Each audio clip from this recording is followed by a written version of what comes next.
Holding signs demanding justice for Mr. Ramon, residents of Orange Walk Town waited for the moment when the persons detained for involvement in the kidnapping and murder of Ramon Cervantes Sr.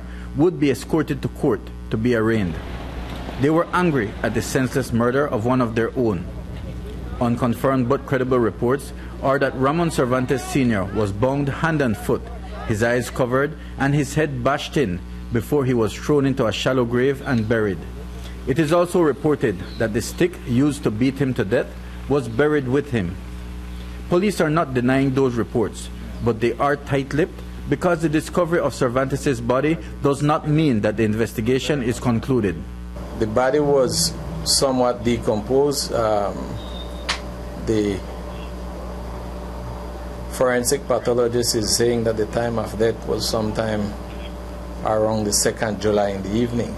Sir, could you tell us about there are reports, credible reports, that police officers have been detained and questioned in this situation? Will you confirm or deny that? At this point in time, as I mentioned, that I would certainly not want to go in depth into the investigation as it is still very much ongoing. Do you guys at least have the main person, the one with the heading this whole operation that took Mr. Cervantes?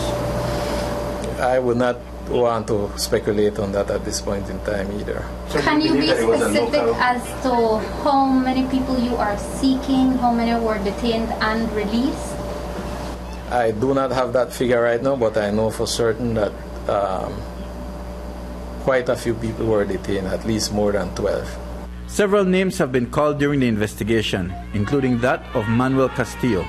Castillo is allegedly a deportee from the U.S. and also allegedly very much involved in the kidnapping of Ramon Cervantes Sr. Manuel Castillo and Araceli Duran, what is their affiliation in this investigation? Well, none of them are here, and we are continuing our investigation. Are they somewhat linked to this kidnapping? I will not be in a position to say that.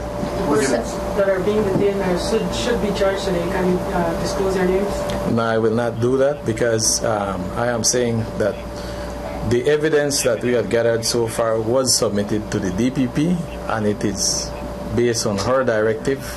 Whether or not any charges will be preferred against anyone, it is not dependent on us to decide who will be charged, especially as it relates to an indictable matter.